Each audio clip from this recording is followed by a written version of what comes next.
Well, good afternoon. Well, I know we can do better than that. Good afternoon. Absolutely wonderful. I'm Nat Irvin, a member of the faculty here at the College of Business, University of Louisville, and I'd like to welcome you on behalf of our Dean, Dean Charlie Moyer, to this wonderful symposium, community-wide symposium featuring our special guest, Dr. Clayton Christensen, Harvard Business Professor. Before Dr. Christensen will be formally introduced by our mayor, Greg Fisher, I'd like to take a brief moment to be able to recognize a few of our special guests who have helped to make this day possible. They are members of the local and state community and representatives of the Church of Latter-day Saints. From the Lexington Stake, we have President Todd Hamlin. Would you please stand? Todd, where are you? Thank you so much. From the Louisville Stake, we have President Kurt Chadwick. Kurt. And from the Crestwood Stake, President Arthur Day, to whom we owe a special gratitude for helping to coordinate the visit by our special guest, Dr. Christensen, and his wonderful wife, Christine, who I believe this is your first visit to the city of Louisville. So we're delighted to have you here. We're also pleased to have, representing the city of Louisville, an innovator and leader, and the former of our mayor, Greg Fisher, who just completed his first year in office, I should say, busily applying some of Dr. Christensen's ideas of disruption and innovation to the management of the city government. Quite a challenge there, huh? Following Dr. Christensen's presentation, we'll have time for Q&A. And we also would like for you to note that those of you who are standing, we are broadcasting this in other classrooms in the building. So if you'd like to step out and get a comfortable seat, you'll be able to do that, and you'll be able to see and hear the comments from Dr. Christensen. However, when it comes time for Q&A, you will need to reassemble back in here and to go to one of the microphones when we'll have time to do that. Following Dr. Christensen's comments, as I said, we'll then have a reception in the atrium, and everyone here is invited. He's delighted to take pictures with you, perhaps even if we have time to sign a few books. So with that, without further ado, would you please welcome our mayor, Mr. Greg Fisher, who will formally introduce our special guest today. Greg, Mayor.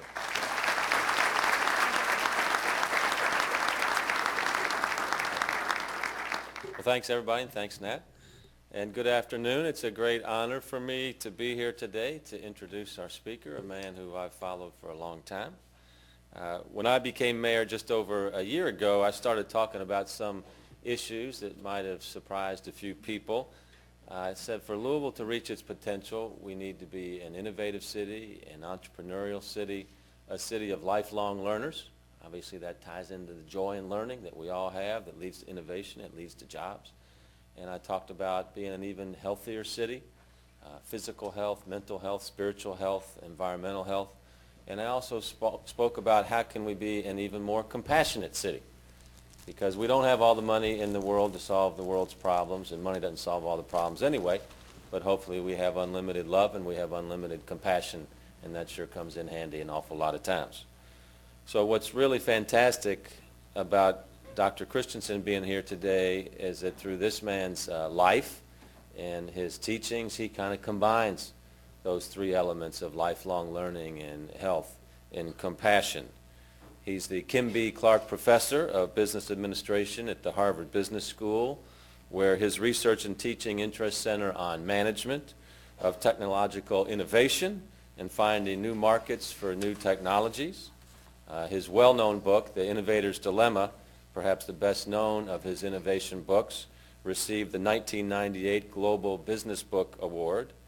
He serves as a consultant to the management teams of many of the world's leading corporations, and he's also founded 4 successful companies. And we have a tie to him here in Louisville. Louisville was the home of the second chapter of the Center for Quality of Management.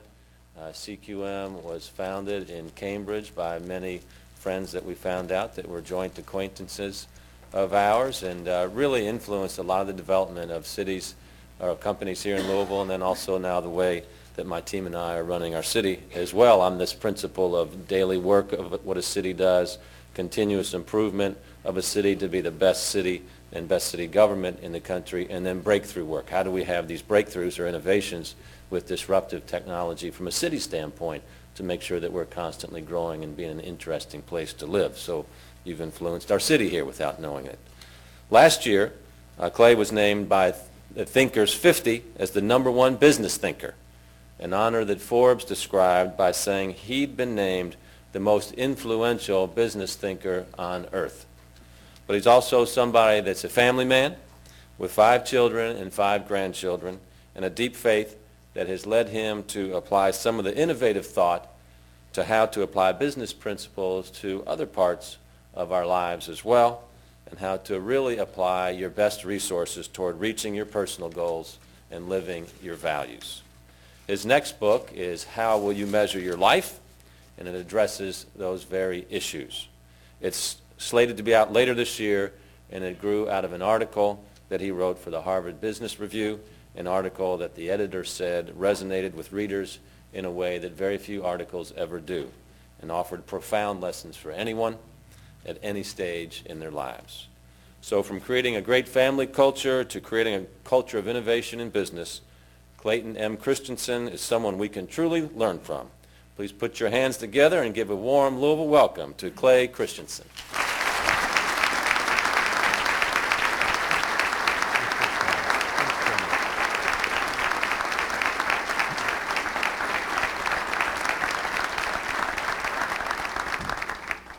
Josh, you're very kind. If you wouldn't mind, I'll probably stand down here. I'm 6'8", and if I stand up there, it will exacerbate the problem. Just a couple of other pieces about me that would be helpful. Being an academic is my second career. The first one was I founded and ran a company in the Boston area with several MIT professors. The company has been quite successful, but I had always wanted to be a teacher. So as the company hit its stride and I was hitting age 40, with the support of a great wife, we just decided if I was going to do it, I better do it. So we put the #2 person in charge of the company. I bailed out and became a doctoral student all over again at age 40 with 5 kids. It was stupid. But I think in many ways I'm glad I did it in that sequence, because I was able to leave the company with a few questions. And one of the questions was, gosh, I wonder why success is so hard to sustain. If you look across the sweep of business history, most companies which at one point were widely regarded as unassailably successful, a decade or two later you find them in the middle of the pack and often at the bottom of the heap. And why is success so hard to sustain was a big question that I brought with me. And then as I dove into academia, I observed something that I subsequently has had a big influence on what I do. And that is that most people in our field essentially are in the business of selling snapshots to people. And so at a given point in time, they'll look at the companies that are being successful, those who aren't, the characteristics that characterize the differences between the two. They'll take that snapshot, publish it, and tell everybody, look, if you want to be successful, do it the way these guys are doing it. And then 5 or 10 years later, you take a snapshot of the same group of people, and those who used to be in charge, in front, aren't, a lot of them aren't even in the picture anymore. And so a snapshot, yeah, it tells you who's ahead in the race, but the snapshot doesn't tell you anything about how they got there, nor does it give you any sense for what's going to happen in the future. And so I just decided that I didn't want to do that, but rather essentially try to develop theories. And the theory is a statement of what causes what and why. And I wanted to be able to make theories that are strong enough and fundamental enough that in essence, this statement of what causes what and why would allow me to provide people movies rather than snapshots. And a movie that I'm thinking about is not the kind that you see when you go to a theater, because you love in those movies suspense and surprise. But if you're in business, you would love not to have to deal with surprises and suspense, but you would just love to know, if we do this, what's going to be the result. And so that's what I've been trying to figure out, is what causes things to happen in our world in a way that is fundamental enough that it applies in a lot of different situations. So we have a course that I have been participating in for about 12 years now. And the way we do the structure of the course is the students have to build, they have to read a theory that emerged from our research that relates to some dimension of a manager's problems. And then they read a case. Then they have to put the theory that they just read, like on a set of lenses, and examine the case to see, can we explain how this company got to this point, and then what does the management have to do to get where they want to go. And so we have a number of theories that we introduce to the students, and then we use the theory in this way. And then, in the last day of class, rather than looking through the lenses to what's going on in companies, I ask them to just stand in front of a mirror and see in your own life what you can see about your past and your future through the lens of these theories. And it's been a wonderful experience for me to listen to what the students see in their lives. And so that's what I want to do with you today, is explain a few of the theories from our work and then put them on like lenses to ask each of us to examine our lives. The last thing I would say is, as some of you know, I had a stroke about a year ago. And a clot came from somewhere and lodged itself right there, right in the piece of my brain where you formulate speech. And it killed that part of my brain, and all of a sudden I just couldn't speak. So over the last year I've been trying to learn how to speak again. I went out to our airport and got Rosetta Stone for English. And then I have a granddaughter who's 5, and so we worked through it starting in level 1, lesson 1, and she just beat the pants off me. But I've been learning how to speak again. And you'll see that sometimes I can't come up with the right word, and if you know what I'm trying to say, please let me know. And then another thing that I'm sorry might be annoying is sometimes I just instinctively look at the floor rather than you.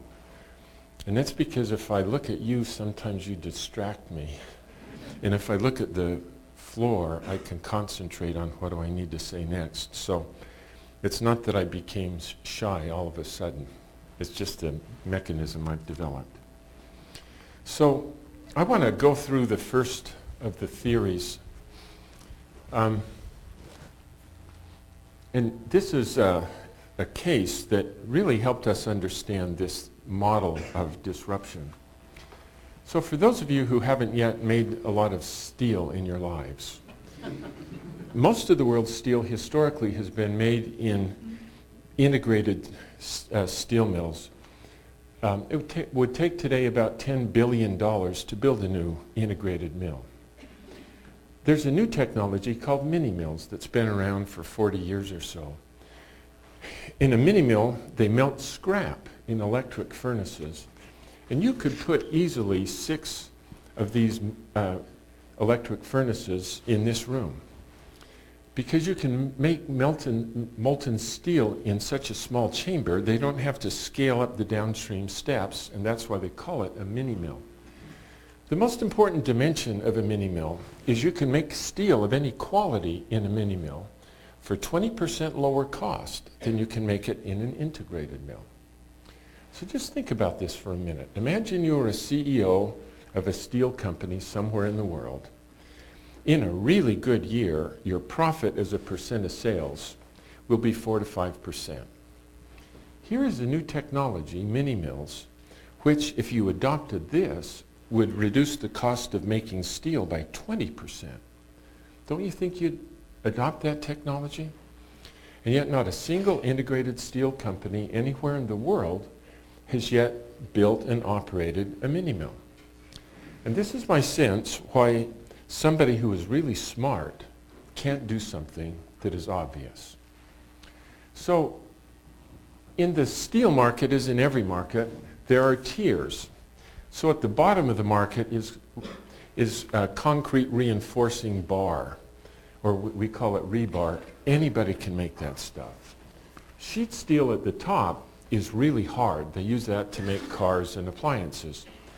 And at the beginning of this story, the integrated mills made the whole range of these products.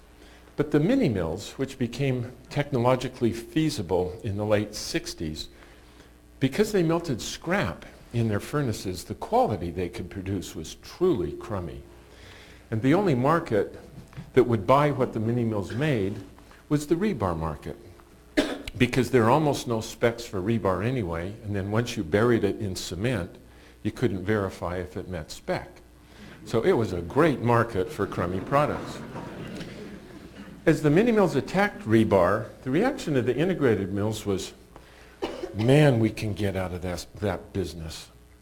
It is a dog-eat-dog world. Their gross margins were only 7%. And why would they ever want to defend the 7% business when, if they focused their resources on angle iron and thicker bar and rod, they could make 12%? So as the mini mills expanded their capacity, the integrated mills just shut the lines down or reconfigured them to make these products. Now, a great thing happened is they lopped off the lowest profit part of their product line and added up the remaining numbers. Their profitability improved as they got out of rebar. The mini mills, because they had a 20% cost advantage, they rolled tons of money getting into rebar. So they kind of felt like they were in good balance. And the balance persisted until 1979. That was the year when the mini mills finally succeeded in driving the last high-cost integrated player out of the rebar market. If you look at what happened to rebar prices in 1979, the price collapsed by 20%. It just turns out there's a subtle fact about strategy that nobody had been thinking about before, and that is a low-cost strategy only works when you have a high-cost competitor in your market. And as soon as they had fled up, then it was just low-cost mini mill fighting against low-cost mini mill in a commodity business. And very quickly competition drove prices down to the point where the mini mills couldn't make money. So what are those poor suckers going to do?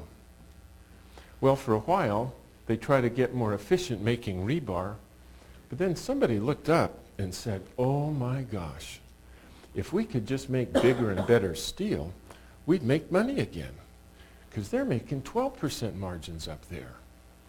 And so the mini mills extended their ability from rebar into thicker bar and rod. As they hit that tear of the market, the reaction to the integrated mills was, man, we are so happy to get out of that market, because it was such a dog-eat-dog commodity. And why would they ever want to defend the least profitable part of the business when, if they reconfigured their abilities to make structural beams, up there they could make 18% margins?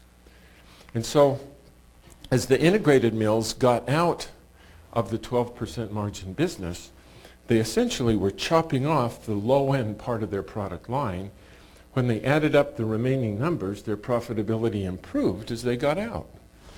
The mini mills, because they had a 20% cost advantage again, they started to roll tons of money. And that worked until 1984. That was the year when the mini mills finally succeeded in driving the last integrated player out of those products.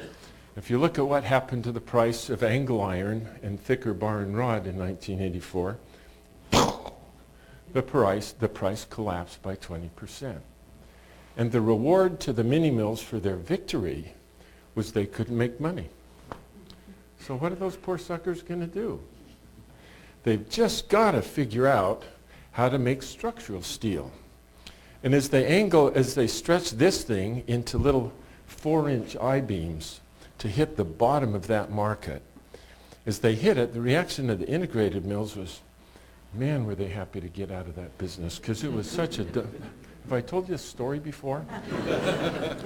But the very same thing happened. As they lopped off the lowest profit part of the product line and added up the remaining numbers, their profitability improved as they got out.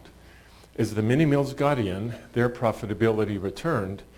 And why would the integrated mills care about defending that when they could make these kind of margins in sheet steel? So profitability returned on both sides until 1996. That was the year when the mini mills succeeded in driving Bethlehem steel out of the structural beam market. The price of structural beams collapsed by 20% in 1996. And so what's poor Nucor going to do? They got to move up market. And as they hit the commodity rates of sheet, the integrated mills just got out of it because the margins in specialty steels were so much higher. So today, the mini mills account for nearly 65% of North America's steel production. All but one of the integrated mills has gone bankrupt. Now you notice I was able to tell this whole story without using the words stupid manager once. Because in many ways, there's no stupidity involved. Every time the integrated mills got out of the lowest part of the market, their profitability improved. And they had the reciprocal process for the mini mills. Every time they got in, their profitability improved. And really, the causal mechanism behind this phenomena is the pursuit of profit. And so those of you who are entrepreneurs, if you think of yourself as a little boy and you want to kill a giant, it looks like if you try to jump above the leaders and try to build a company around making better products that you could sell for better profits to their best customers, they'll get you. But if you pick up a fight down here, you create a fight where the leader is actually motivated to flee rather than fight you. And this was the causal mechanism around why success was so hard to sustain. They were successful only until somebody came in at the bottom. Now, where else have you seen this happen, where in the last few years somebody came into the bottom of the market, moved up and killed the leaders? Where else have you seen it?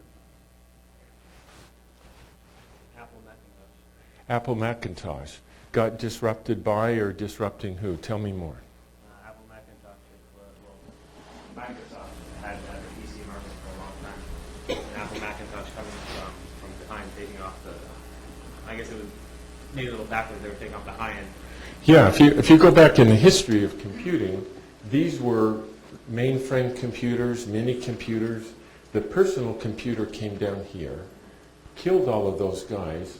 Apple was one of those, but now as Apple comes in with the iPhone and the smartphone, they're disrupting the laptop business. Any of you heard of Toyota? Now this is exactly how they did it, isn't it? They didn't come from Japan to America with their Lexuses, but they came in the 60s with rusty little subcompacts called Coronas. Then they went from Corona Tercel, Corolla, Camry, Avalon, 4Runner, and then the Lexus. And General Motors and Ford were up here making big cars for big people. And every once in a while they'd look at Toyota coming up at them and they'd say, you know, we ought to go get those buggers. And so they'd send down a Chevette or a Pinto. But then they would compare the profitability of the little subcompacts with the profitability of bigger SUVs and pickup trucks. And it just made no sense to defend the least profitable part of the business when they could focus their assets up here. And now Toyota, essentially Detroit has been killed by disruption. And now Toyota is at the top of the market. Who's killing Toyota? They don't feel like they're being killed, incidentally. Hyundai and Kia, the Koreans. And they've taken the bottom away from Toyota. Not because Toyota's asleep, but it just makes no sense to defend the least profitable part of the business when they have the privilege of competing against Mercedes in luxury cars. And then Chery is coming from China next, and we don't need to worry about them, seriously. Next question. When did they decide, when did the integrated mills decide to go out and get killed? And who decided that they would go out and get killed? Any thoughts on that? Nobody did. There was no decision that they made at a board meeting or a senior management discussion that said, you know, we're bored. Let's just drive this company into the ground. But they actually ended up implementing a strategy that none of them would ever have chosen to follow. And the reason is that the measure by which they decided, should we give away rebar, should we give away angle iron, or should we defend it, was gross margin percentage. And if it would reduce that percentage, it didn't appear to be a good thing to do. If it improved it, it appeared to be the right thing to do. And so applying that metric caused the salespeople, the schedulers, the operating people to do what ultimately, in aggregate, added up to failure. So if we're trying to look at that in our own lives, I just saw this firsthand. I graduated from the Harvard MBA program. I learned quite quickly that the core competence of the Harvard Business School is to get money from their alumni. And so we invite everybody to come back after 5 years, 10 years, and so on. And they're nice to us, but the real reason is they want your money. But everybody comes back. And I remember when I came back for the fifth reunion, oh my gosh, everybody was on top of their game. Most of my friends had married people that were a lot better looking than they were, and they were in the right positions in the right companies, and boy, things looked good. But when we came back to the 10th and 15th reunion, some people who we would thought would be there just didn't show up. And as we try to find out what happened, almost invariably it was, she's in an awful divorce right now and she just can't come. Or somebody else would say, I've been through divorce. She remarried. They're raising my kids on the West Coast, and they have another father.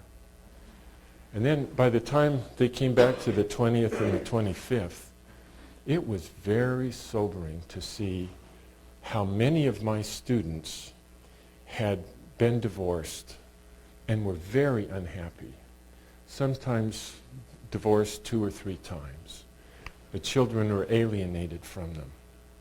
And they had a lot of money, but that had no influence in their sadness.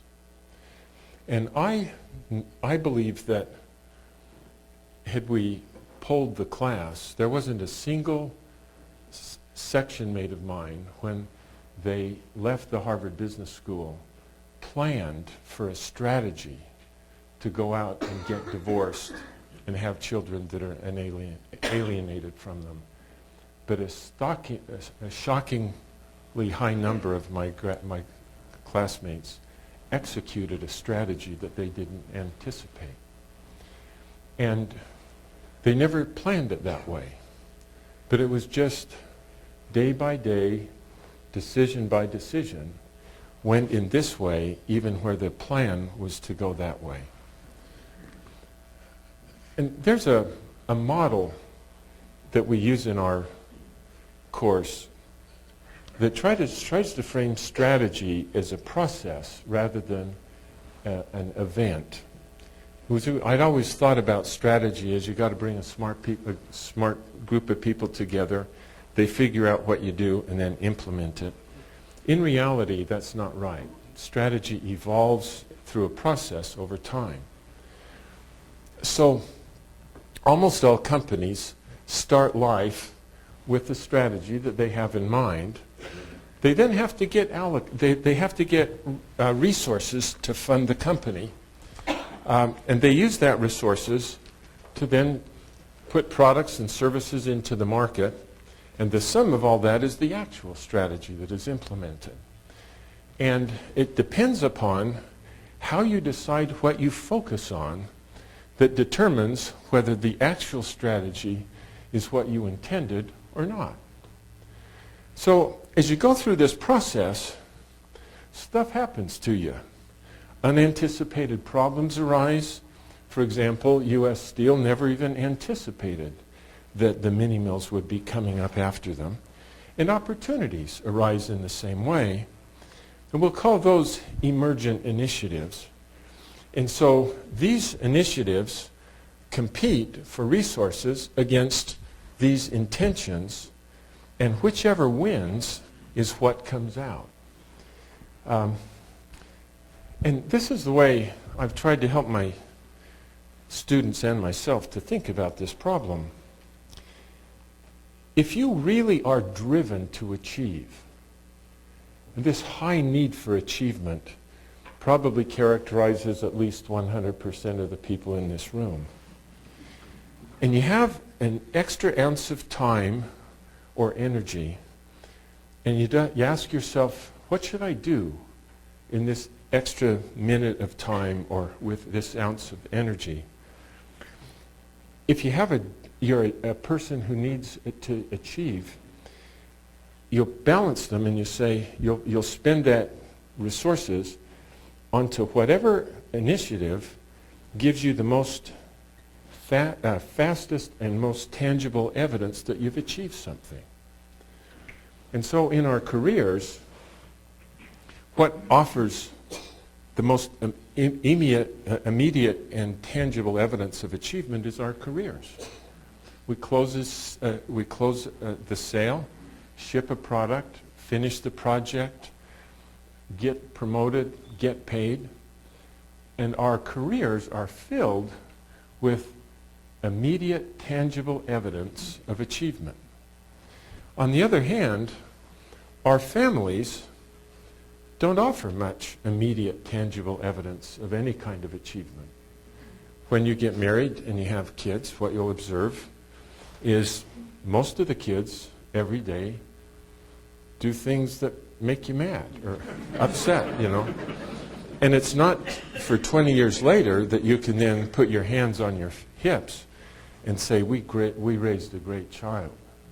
But on a day-to-day basis, there just isn't a whole lot of evidence that you've achieved anything. And so a lot of very successful business people ignore or minimize the role that their family plays in their lives. And then 20 years down the road, they wish that they had done it differently.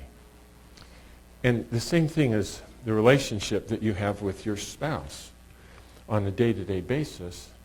If you keep prioritize your career over investments in the relationship that you have with your spouse, it doesn't look to me like that's deteriorating even over here as you achieve. But over time, it adds up. And this is the reason why, as individuals, we very often execute or implement a strategy that none of us would ever think about doing had you seen where the movie ends. In a snapshot, it looks like that those who focus on their careers are the happiest, and that's not true. I'll come back to this a little at the end. There's another interesting observation that we made that I wanted to just talk to you a little bit, primarily to those of you in the audience who are parents now, and the rest of you who look forward to that. This is just a way to think about something that you can see coming. So this is an interaction between Dell, who you know, and a company, Asustec in Taiwan, that few of you have heard about. Asustec started out in this relationship making the simplest of the circuit boards that are used in the Dell computers. After they did that for a couple of years, they visited they visited TEL with an interesting value proposition. You know, we've been doing a good job on the simple boards. Come to think of it, you shouldn't have to bother to make the motherboard, because circuit fabrication isn't your core competence, Dell. It's our core competence.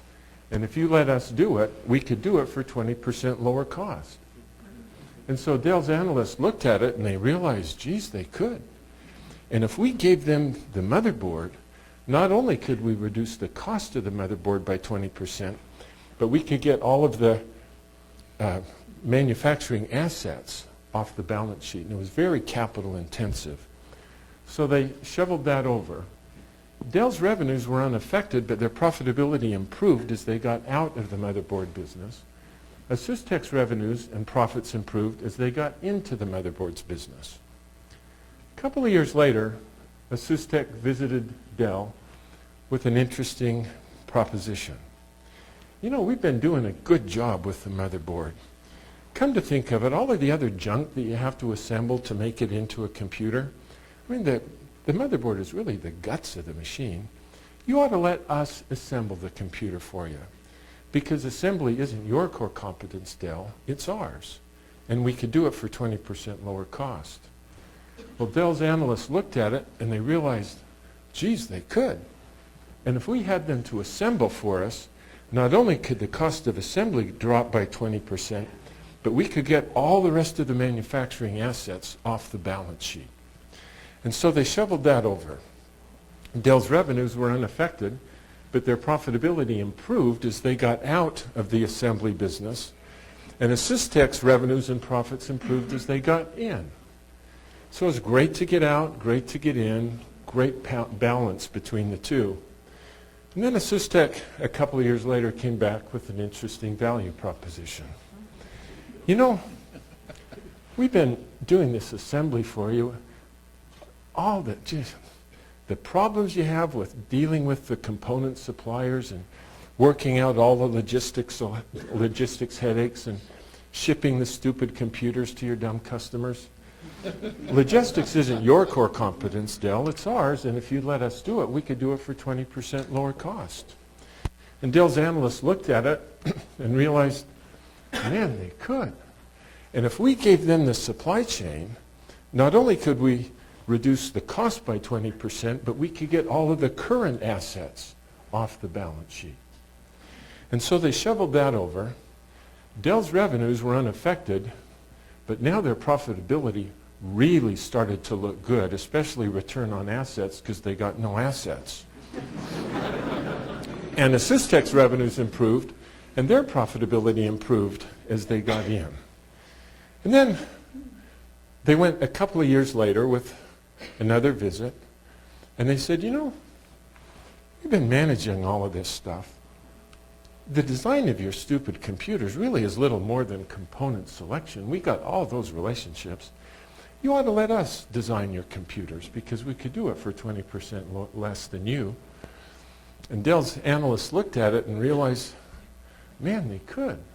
And if we had product design handed off to them, we could fire all of our engineers and get our cost even lower because our core competence really is our brand after all.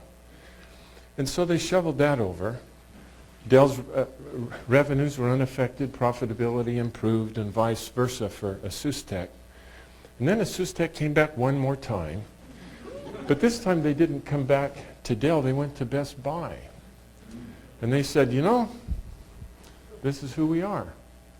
We design and make the best computers in the world. Come to think of it, why should you have to have that brand, Dell and Compaq and Hewlett-Packard and Lenovo?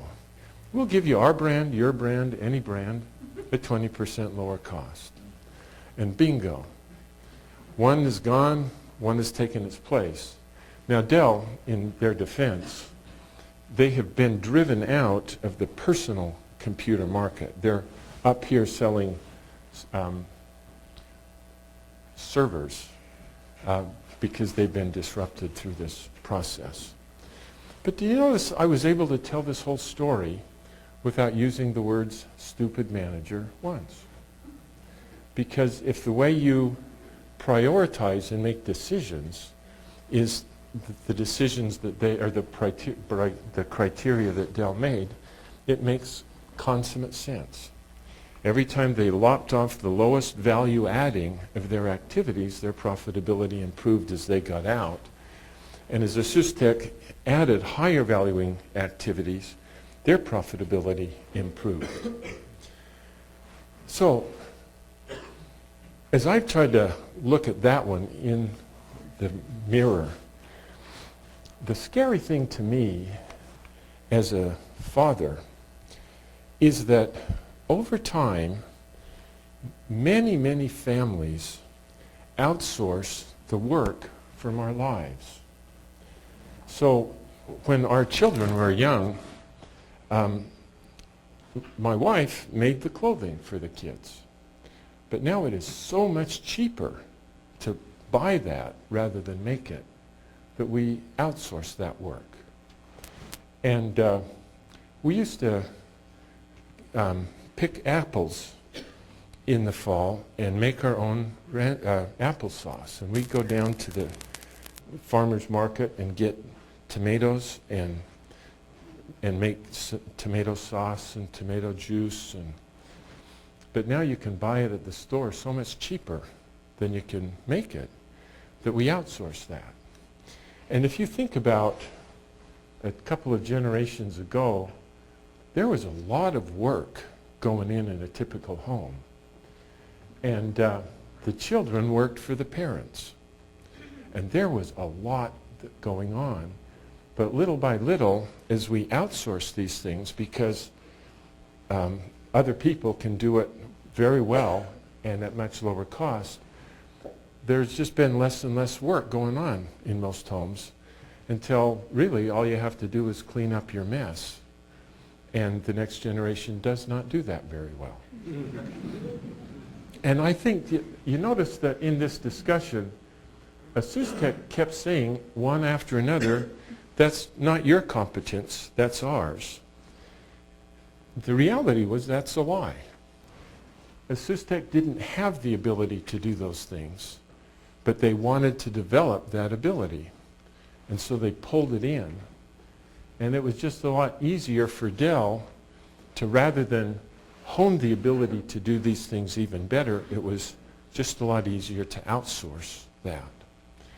And I just think that in each of our families and for the nation, because we have made all of these decisions to outsource what was going on in our homes, now in many ways the parents work for the children. And we didn't use the word soccer mom until this generation. And I think we just have to think about what are the capabilities that the next generation need to be really good at? What are the problems that they're going to run into? And what are the experiences we got to provide to them so that they develop those abilities? And so that's what I've been thinking about with our raising our families. Now the next one is a argument that I have been having with finance professors. And I love finance professors, but I think they create trouble for us. And this is the problem, and that is they teach us that we should always just ignore sunk and fixed costs and only look at the marginal cost and the marginal revenue associated with an investment. Look to the future, not look to the past. Don't think about the full cost, but just the marginal cost. And it just makes consummate sense, except it can very readily reach you to the wrong conclusion. So I want to go back to this story, and we have a case about this in my course that has occurred right here in 1988. By this time, U.S. Steel, which is the protagonist in the case, had been driven out of all of these markets, and all they were making is sheet steel.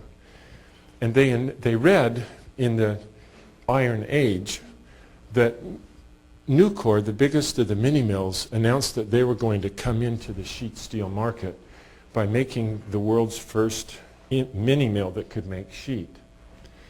Well, a bunch of engineers at U.S. Steel pulled themselves together and said, you know what, ladies and gentlemen, this is the end. Because we have fled out and fled away and ran away, and now they're coming into this, and we have no place to go. If we're going to survive, we've got to make a mini mill. And so they put together a business plan. And this is essentially what it was. At that time, for the commodity grades of sheet, the price was about $350 a ton. At U.S. Steel, in their conventional integrated mill, it cost $340 to make it. So they're just hanging on with their fingernails. If they made the same quality of sheet in a mini mill, look at what happened to the cost, and look what happened to the net profit. Oh my goodness, this is a no-brainer. And so they put the thing together. The data came from the suppliers of the equipment, and it just sailed through the system until it came to the chief financial officer. He read the thing and just went bonkers. He said, I can't imagine that you're going to expand our capacity to make sheet. We have 30% excess capacity in our existing mills. If you want to run another ton of sheet, do it in our existing mills, because the marginal cost of using what we have to do this new thing is only $15 per marginal ton, and therefore the net at the margin is that much money. So you tell me, should we build a mini mill or not? And the people who put the thing together were just ashamed that they never saw this, and so they sulked away.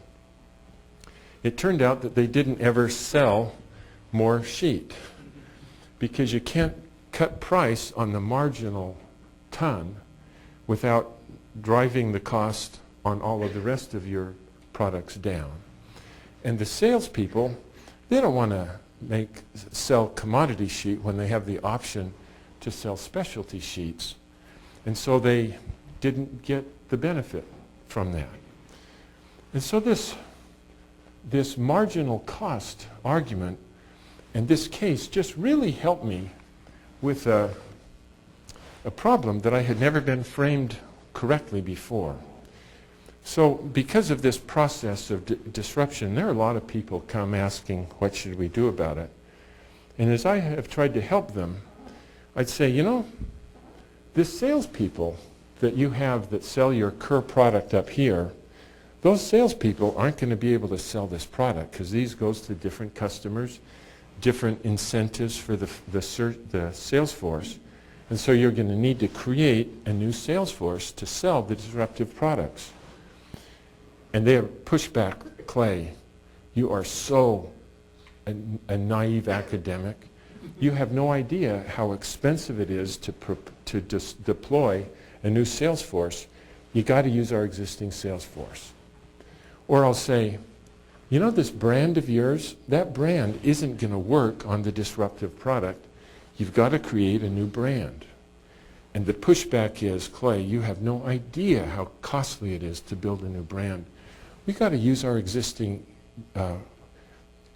brand architecture. Then a startup company will come in and they'll say, geez, guys, I guess we need to create a sales force, don't we?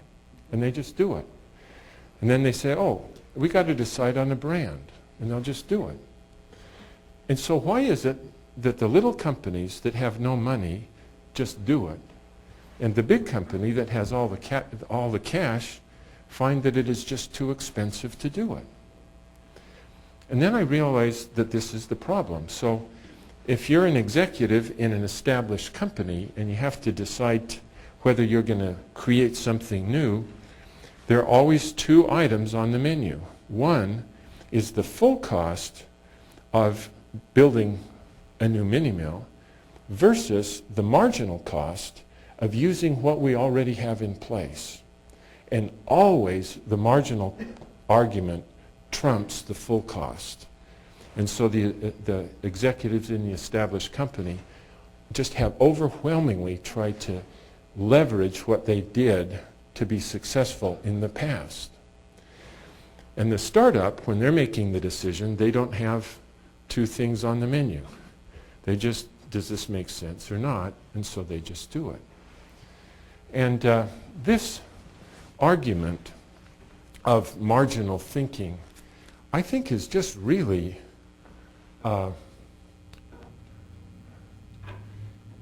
next time you go to a hospital and you see that the hospital is so complicated, it's because of the marginal cost thinking. Whenever they wanted to offer something more to the customers, it didn't make sense to invest in a focused hospital.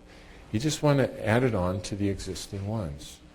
Just over and over again, we make those decisions to leverage what we put in place to be successful in the past, and we think that that's a lower cost option. And I thought maybe I would give you just a story in my own life that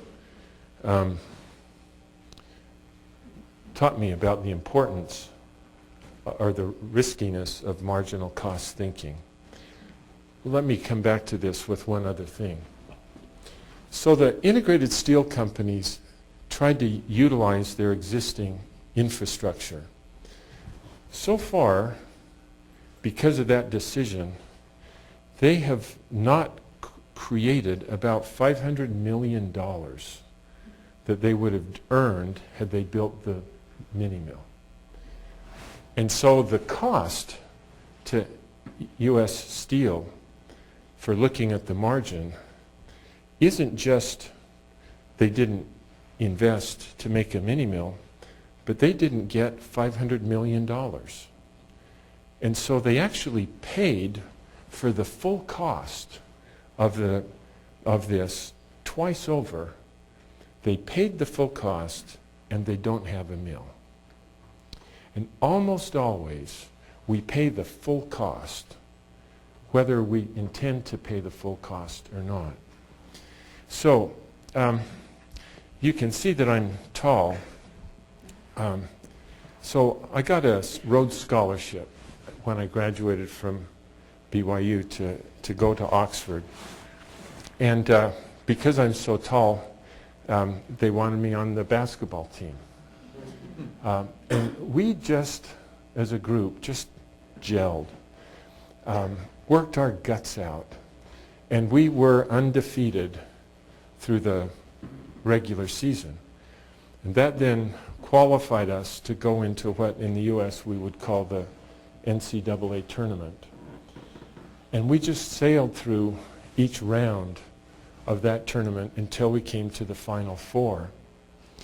And then for the first time, I'm a pretty clueless guy, and I just had never looked, but I saw that the championship game was going to be held on Sunday in Cardiff, Wales. And this created a big problem for me because of my religion. I had made a decision when I was 16 years old, just between me and God, that I wasn't going to play basketball on Sunday because in our church that's a Sabbath day. And I had followed that rule all the way to this point. So what am I going to do? Well, I went and talked to the coach, and he was just, he went bonkers. And he said, I don't know what church you go to, but let me tell you how to do it, in my church at least. You just do it. And then you just got to talk to this guy and confess that you did it wrong and promise you'll never do it again. And everything's just fine. Can't you do that? Well, I explained a little bit. So the semi-final game came, and I was the starting center. And my backup, I was out of the game to take a breather, and my replacement went up for a rebound, and a guy on the other team undercut him like this, and it turned him over, and he fell down on his shoulder and badly took it out of joint. And so if I didn't play, we wouldn't have a center. So every one of my teammates, and these are my best friends in the whole world, came and said, Clay, you got to do it. Just this once, you got to do it. And I looked at it, and I said, yeah, I really could do it just this once, because this really is just one Sunday in a whole several thousand Sundays if I have a normal life. And so I decided that I would ask God whether it would be okay just this once. And I knelt in my hotel room, and before I could even start the prayer, I heard a voice in my mind that said, Clay, you know the answer. Why are you asking the question? And I sat on the bed, and I said, Clay, you know the answer, don't you? And so I told the coach that I just couldn't play. And the team won anyway, which means I guess I wasn't all that important. But I thought about this a lot, because this truly was a little issue. Again, of one of thousands of Sabbaths on my life. Surely I could have just done it, and kind of the language is, you know, everybody else on average needs to follow this rule. But in my particular situation, just this once, it's okay if I don't do it. Well, it turned out that the rest of my life has been an unmitigated stream of extenuating circumstances. And if I had made that decision just this once, it would have been so much easier to say, well, I'll do it one more time, and so on. I have some interesting classmates. One from the MBA program, his name is Jeff Skilling, who became the CEO of Enron. And I knew the guy, and he was not a bad guy. But somewhere in his life, he just started to make the decision just this once. And then he did it again and again as it magnified itself and built and cost billions and billions of dollars to thousands and thousands of people. In my Rhodes Scholarship group, there are 32 of us from the U.S. 2 of them have been in jail. One of them was caught in an insider trading scandal. Another guy was a member of Congress and got involved with a 16-year-old girl who worked on his campaign. He was married and had 3 children at the time. And again, I know those guys, and they were good people. But somewhere on the line, they just said, on a marginal cost basis, just this once, it makes sense. And almost always when we're deciding on a decision about should I be honest or not, the cost seems low, the upside seems high. And the marginal cost thinking makes it, they suck us in to every time it makes sense. And then in the end, you look at the total cost of that, and you would never have gone that route had you realized what the full cost was. And that's why I have decided I don't like to think about or use the marginal cost method, because in the end, whether it's about honesty and integrity or my commitment to God or my commitment to my family, just this once thinking is pretty scary. And for those of you who think about these things in religious terms, I think that generally Satan sells us snapshots. And the snapshot portrays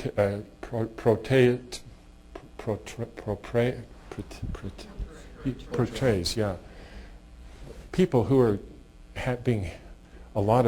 they're having fun and they're very successful, and these poor suckers aren't. And the snapshot causes us to think, gee, maybe I ought to be like them.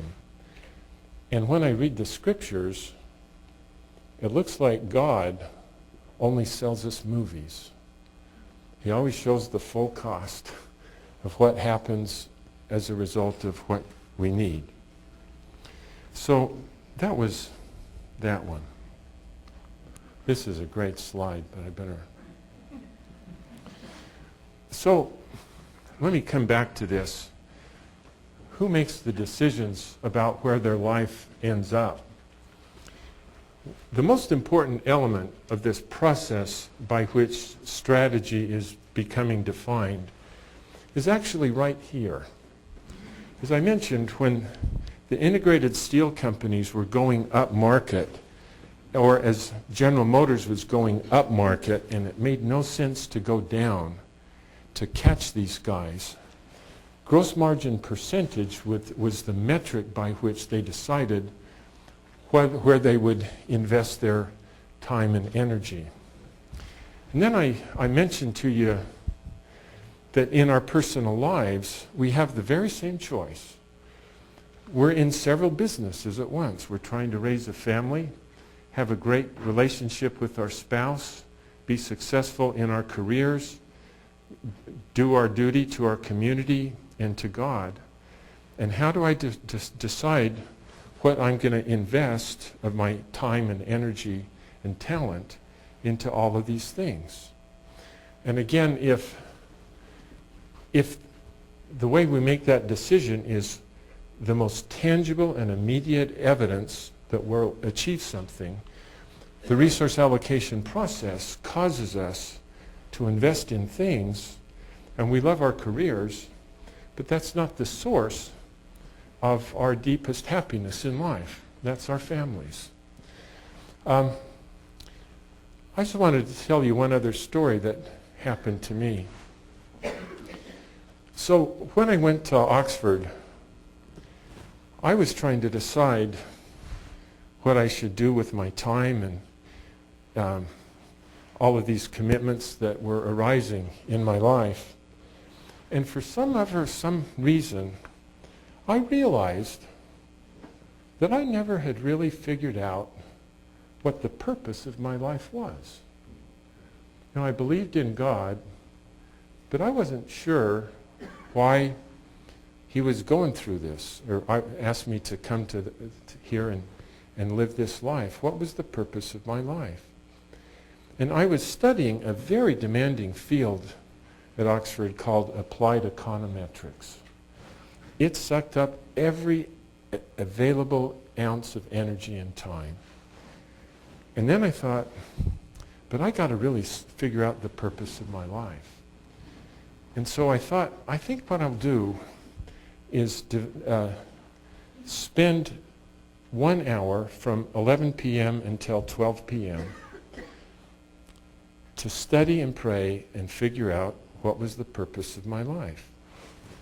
And then I thought, you're nuts, because your course in applied econometrics is so demanding. Do you really dare keep an hour away from your study of that to work on this problem? But then in the end I decided to do it. And so religiously I would spend that hour through prayer and reading and thinking to try to figure out, why am I here? What was the purpose of my life? And after I did that for about 3 months, one day as I started that process, there just came in a wonderful feeling that permeated me and helped me understand who I was and why I was here. And it just changed my life in a fundamental way. And the reason is that now, as I have to decide, should I do this, or of all of these things that are emerging, what ones should I produce? Should I prioritize? This understanding of the purpose of my life, it has helped me make those decisions. And I look back on it, I think that what I understand about the purpose of my life is the single most important piece of knowledge that I ever have gotten. And had I spent that time on applied econometrics so that I use applied econometrics 2 or 3 times a year. But the purpose of my life is something that I use many times every day. And I look back and just shudder to think that I would have wasted much of a good life had I not invested to understand why I was here. And so as we close our time with my students, I say, you know, there will come a time when you'll look back at your time at Harvard, or that you'll look back on your time here in Louisville,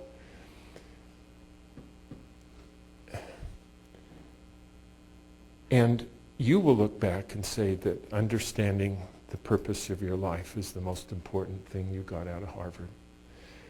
And I suspect that a lot of you guys have sorted that out for yourselves.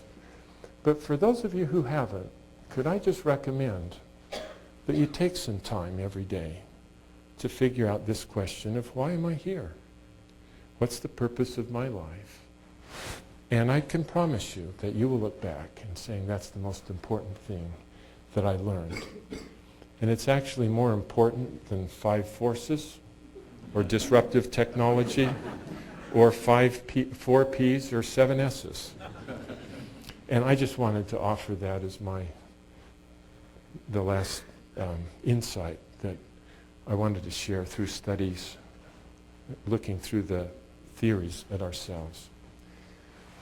I apologize that it's hard for me to speak. But do you have any questions or comments or criticisms about this? We have a few minutes. Yes, sir?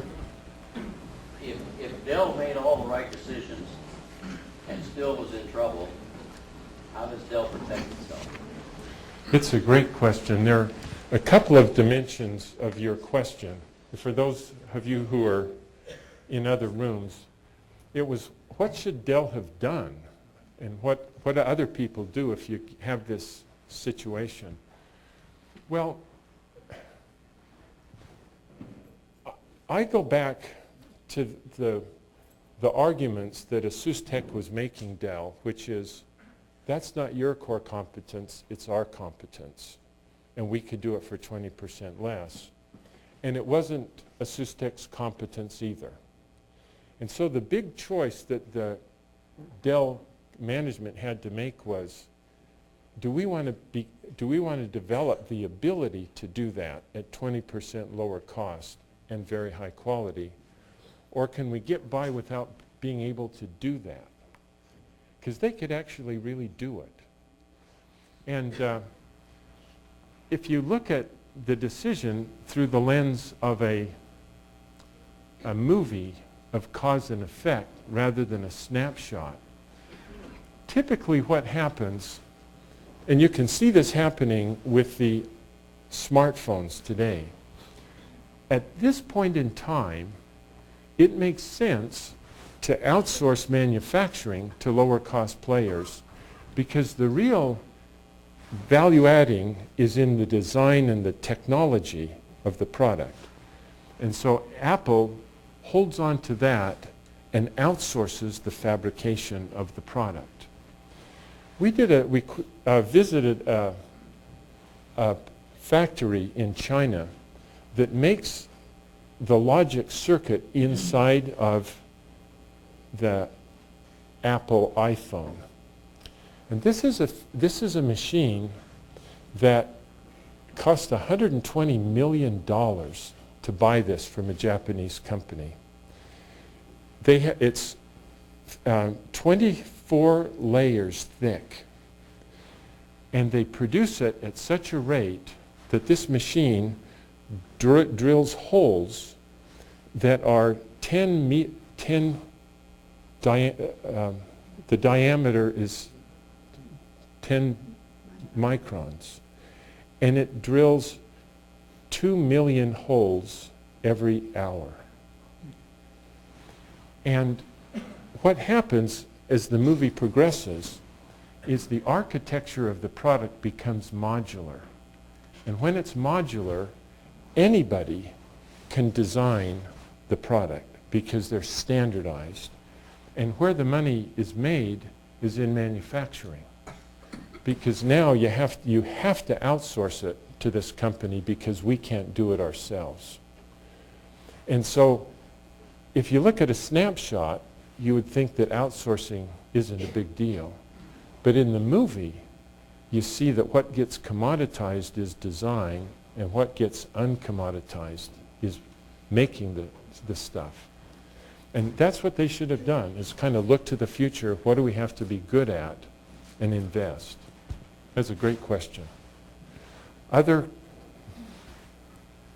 Sir, miss, sorry. Asking about the cost of failure, because it seems to me the larger organization looks at and marginalized is because to try something new could be egg on their face and the cost of failure. So what would you suggest in a smaller company has the cost of failure so much lower because they don't have any reputation, there's no risk to Wall Street or whatever. Mm-hmm. So what's the argument to the CEO who's out there and says, well, let's just use our resources because as finance guys, we just have to maximize what we've got versus trying something new. Yeah. Offer us some ideas on how to diminish the worry about that cost of failure. It's a great question. So those who couldn't hear, it is, how do you deal with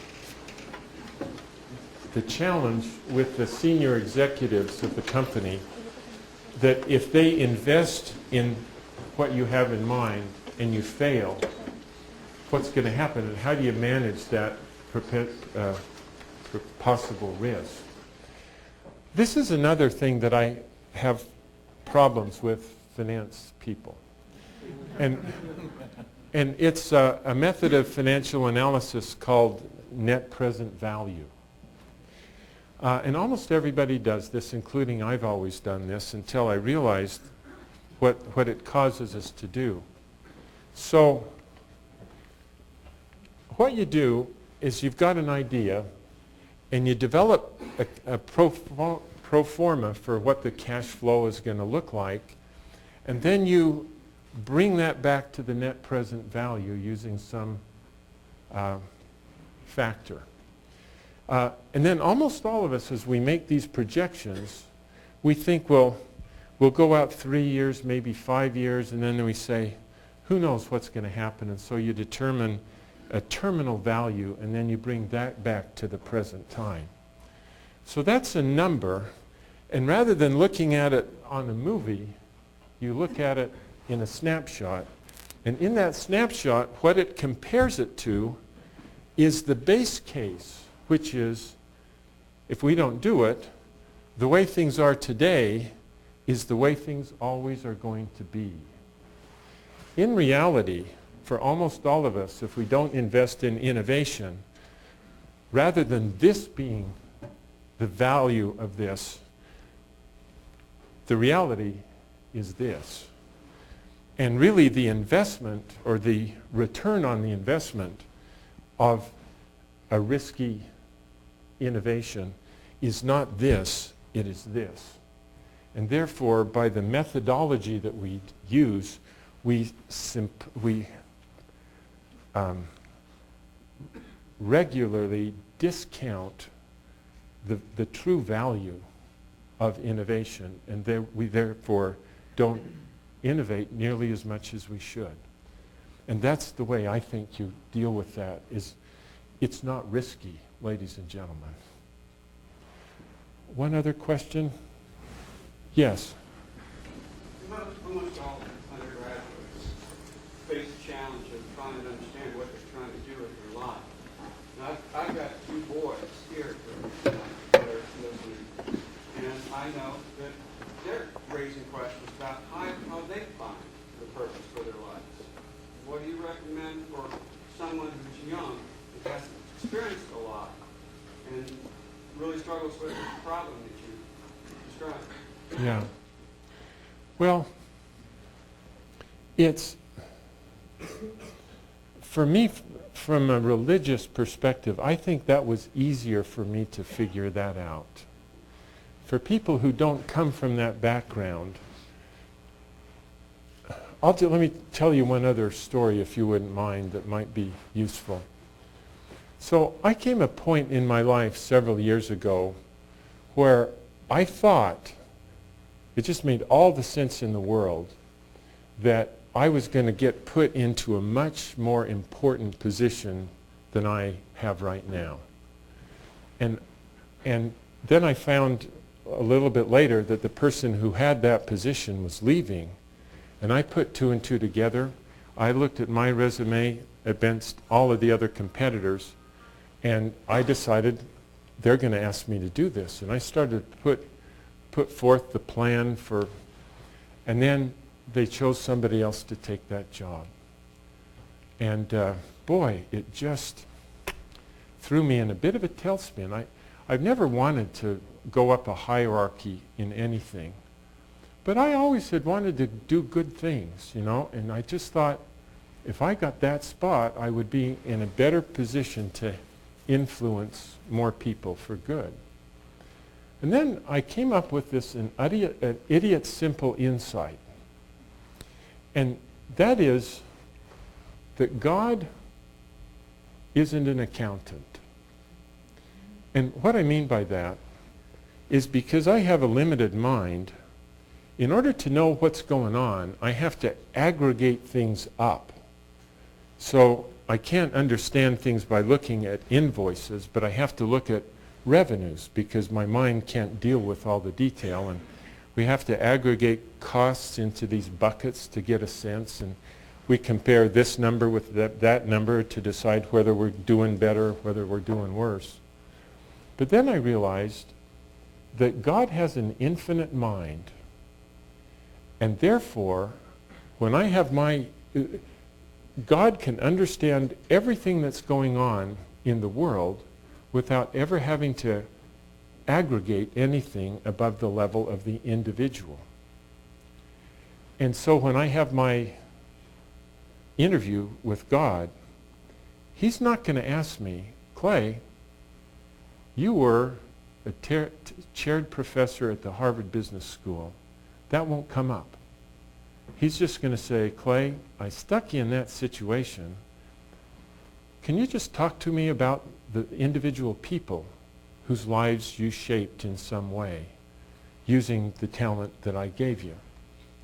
And then let's look about this situation that I stuck you in. Can you talk to me about the individual people whose lives you affected for good given what I gave to you? And I realized that the metric by which my life will be measured is by the individual people whose lives I was able to help in some way to become better people. And I think that that's true whether you come at it from a religious point of view or not. Because if you come from not a religious point of view, the revenues and the costs, where you were in the hierarchy of an organization, a day after you die, nobody's going to remember that being associated with you. But the individual people whose lives you shaped, that makes it. And so that's how we go about it, is what can I do every day to do something to help another person become a better person? And I actually go through that every day of my life. And it has really made me a happy person, because it doesn't matter, where I am, what situation I'm in. That was a great question, too. Thanks. Well, Dr. Christensen, it looks like we've reached the end of our time with you today. And thinking about a gift, if you don't mind just standing up for us. Standing up. I'm going to stand here. Oh. Wouldn't he have been a great forward on this team? Well, speaking of forwards, you were a center at one time at BYU. By the way, did you get kicked off that team? I did. And you got kicked off the team because you wouldn't throw an elbow. Imagine that, right? Him throwing an elbow. And then we've already heard today a wonderful story about not playing with the Oxford team because of values and commitments that you made. A wonderful story. I love it. So we were thinking about what would be an appropriate gift from the University of Louisville. And of course, because you're a Hall of Famer, professor, we were able to talk to our own Hall of Famer. Oh my gosh. Rick Pitino sends his best, and on behalf of the university, oh my we want to gosh. give you something from the Cardinals. Would you all join me in thanking our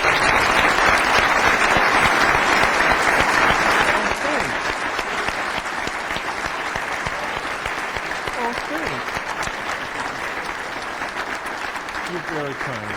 Thank you so much. God bless you. Join us for the reception in the atrium, and we're just so delighted to have you join us. Christine, for your first visit to Louisville, I hope this will not be your last. And thank you to everyone from the church who made this possible. Thank you so much.